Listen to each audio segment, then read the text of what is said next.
नमस्कार, आप देख रहे हैं डॉक्टर साहिब आपके साथ। मैं हूं मुस्कान। दर्शकों, आज के इस एपिसोड में हम बात करेंगे और ये जानेंगे, कई बार ऐसा देखा जाता है कि जो नवजात शिशु होते हैं वो रोते हैं तो उनके अभिभावक या उनके पेरेंट्स को समझ नहीं आ पाता कि बच्चा किस वजह से रो रहा है या फिर क्या दिक्कत आ रही है बच्चे को।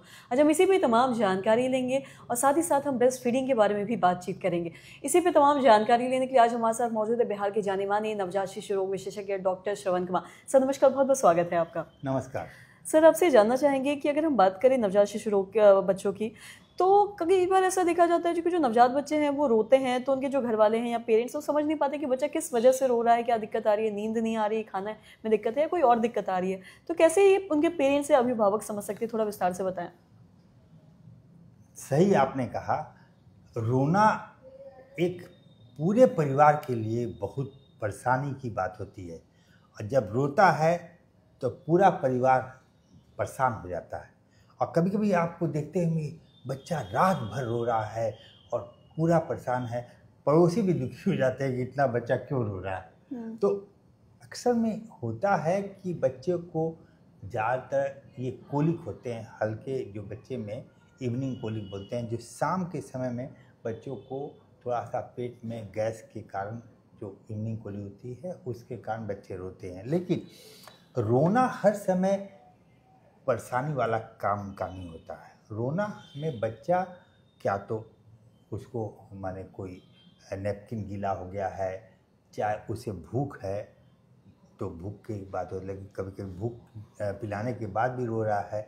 तो अक्सर होता है कि बच्चा अटेंशन चाहता है, बच्चा बात करना चाहता है। उस समय अगर बच्चे के साथ आप ले करके उसे एक रिदमिक मूवमेंट कराइए तो बच्चा तुरंत चुप हो जाता है और उसको अगर उसके साथ बात कीजिए तो भी वो चुप हो जाता है। तो ये है कि बच्चा रोना केवल बीमारी वाली बात नहीं होती है।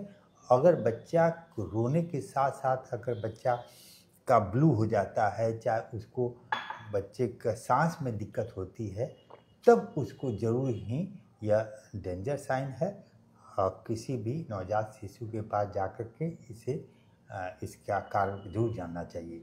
और एक ये बात है कि जब रोते रोते बच्चे को जब गैस हो जाती है तो वो उल्टी भी करता है, जिसके कारण कहते हैं कि हम लोग दूध पिलाने के बाद बर्पिंग यानी ढकार निकालना बहुत ज़रूरी होता है।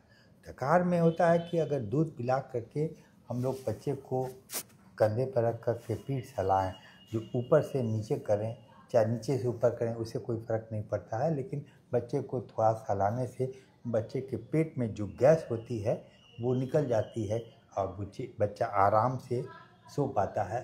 तो वो भी कारण होता है रोने का। तो रोना एक ऐसी बात नहीं है कि केवल हर समय गलत ही बच्चे की बीमारी ही है।